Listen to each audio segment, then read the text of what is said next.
요한의 제자들이 이 모든 일을 그에게 알리니 요한이 그 제자 중 둘을 불러 주께 보내요. 오실 그이가 당신이 오니이까 우리가 다른 일을 기다리오리이까 하라. 그들이 예수께 나아가 이르되 세례 요한이 우리를 보내어 당신께 여쭈어보라고 하기를 오실 그이가 당신이 오니까 우리가 다른 일을 기다리오리이까. 마침 그때 예수께서 질병과 고통과 및 악귀 들린 자를 많이 고치시며 또 많은 맹인을 포게 하신지라. 너희가 가서 보고 들은 것을 요한에게 알리되 맹인이 보며 못 걷는 사람이 걸으며 나병 환자가 깨끗함을 받으며 귀먹은 사람이 들으며 죽은 자가 살아나며 가난한 자에게 복음이 전파된다 하라. 누구든지 나로 말미암아 실족하지 아니하는 자는 복이 있도다. 사랑하는 건축가족 여러분, 평안하시죠?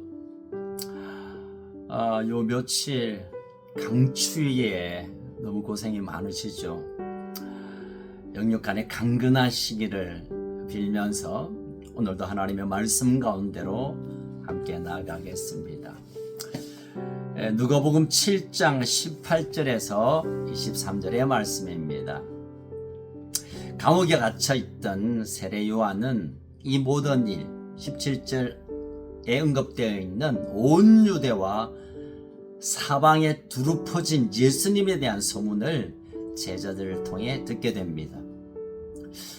요한이 제자들로부터 들었던 메시아로서의 예수님의 사역이 세례 요한의 생각과는 조금 불충분하거나 일치되지 못한 그런 이해하지 못한 영역이 있었나 봅니다. 적어도 세례 요한은 메시아가 오시면 알곡과 쭉정이를 걸러 쭉정이는 불에 태워버리는 심판자의 모습일 거라고 생각했습니다.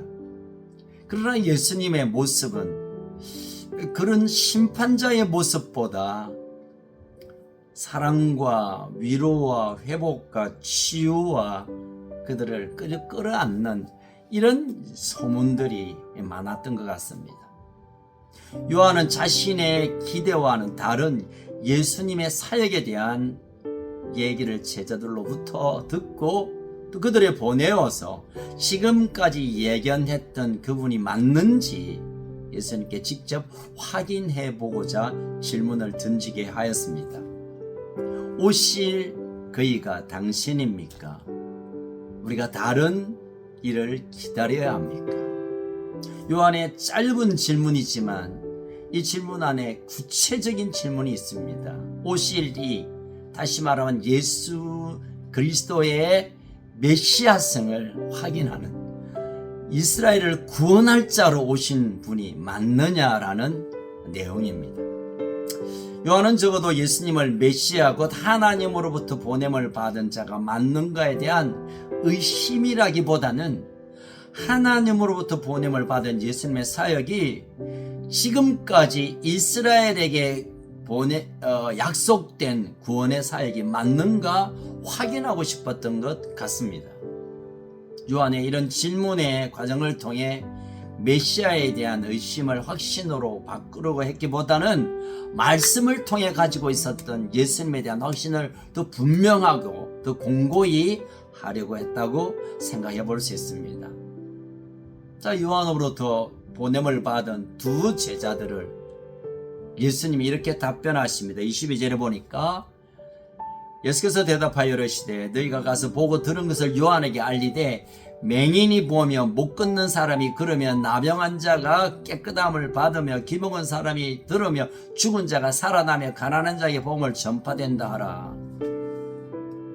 이사야 35장 5절 6절 또 61장 1절에서 예언되었던 메시아의 사역을 직접 이루고 있음을 예수님이 그 제자들로 통하여 세례 요한에게 전하게 했던 것입니다. 다시 말하면 이미 예언된 구약의 진정한 메시아 사역에 초점 맞추어져 있다라고 전하는 것이죠. 심판자로서 메시아의 사역은 요한에게 있어서는 큰 비중이었지만 예수님은 자신의 사역은 구약에 예언되었던 그 약속을 그대로 성취하고 있다는 사실로 밝혀주고 있는 것이죠. 또 다른 한편으로는 이 현장의 많은 사람들, 곧 구약의 예언을 잊은 채 현실적인 또는 정치적인 로마에 속박되어 있는 이 상황을 극복해 줄 메시아에 대한 잘못된 기대를 하고 있는 그들에게 진정한 메시아의 사역이 이것임을, 그 사역을 이루고 있다는 것을 확정시키기 위해 예수님이 이렇게 대답해 주셨습니다. 그러면서도 예수님은 요한이 기대하고 있는 메시아의 사역에 관해서 언급하지 않으셨습니다. 메시아에게 알곡과 쭉정이를 가르고 쭉정이는 꺼지지 않는 불에 태우는 심판의 역할이 있기는 하지만 지금 현재 수행하고 있는 사역은 아니었습니다. 앞으로 미래에 있을 역할이죠. 따라서 예수님은 이에 대해 부정하거나 긍정하지 않은 침묵으로 반응하셨습니다. 예수님을 메시아로 확신하고 있는 요한도 자신이 그리렸던, 자신이 기대했던, 자신의 생각 속에 있는 메시아상과 예수님의 사역이 일치하지 않게 되어 예수님께 질문을 하게 되었다는 것으로 오늘 본문의 내용은 핵심입니다. 때때로 우리가 이런 큰 실수를 할 때가 있습니다. 내가 믿는 하나님, 그 하나님의 일하심이 내 삶의 기준에 국한시킴으로 말미암아 진정한 하나님의 큰 일들을 보지 못하고 이해하지 못하고 인정하지 못하는 그런 일들이 참 많이 있습니다. 특별히 신앙생활이 거듭나고 열심히 더 할수록, 더 열정으로 기도할수록 때때로 이런 실수를 할 때가 혹 있습니다. 그래서 내가 기대하는 대로 하나님 역사하지 않으면, 내가 알고 있는 그것대로 드러나지 않으면 시험을 받거나 때로는 하나님을 떠나 살 것을 생각할 수도 있다는 것입니다.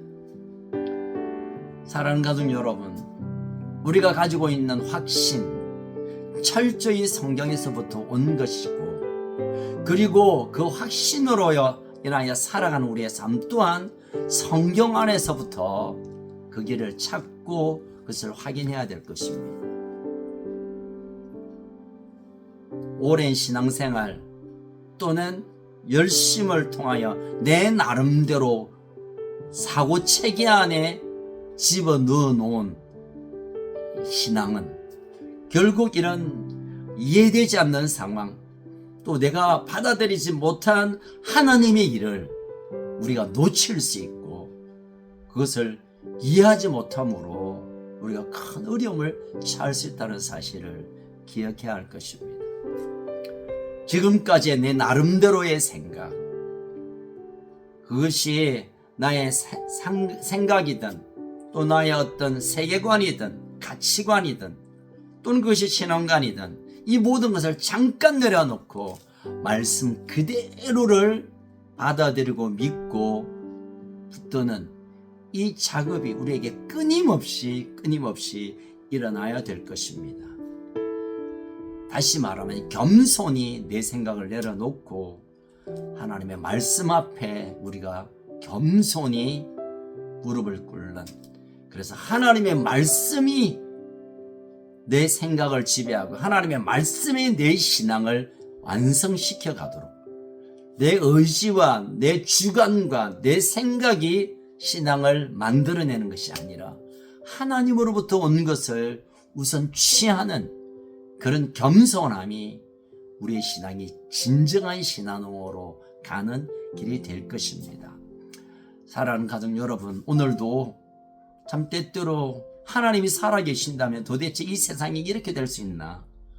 이렇게 우리가 많이 기도하고 있는데 환경과 상황은 변하지 않는 것 같고, 그럼 도대체 하나님 도대체 뭐야?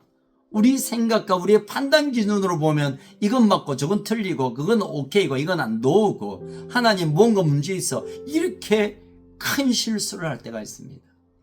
모든 것이 하나님의 뜻 안에 있고 하나님의 계획 속에 진행되고 있고 여전히 하나님 우리의 기도를 들으시고 하나님은 하나님의 일을 계속해 가신다는 사실을 믿음을 가지고 하나님을 신뢰하며 그 뜻을 드러낼 때까지 잠잠히 겸손히 그 길을 함께 걷는 우리 온 가족 되기를 주의 이름으로 소원합니다.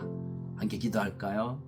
살아계신 하나님 아버지, 때때로 우리의 삶에 우리가 가지고 있는 판단 때문에, 생각 때문에, 주관 때문에 하나님의 일을 그르치고 이해하지 못하고 또 하나님의 원하시는 바를 전혀 귀히 여기지 못하는 이런 실수를 할 때가 얼마나 많은지 모르겠습니다.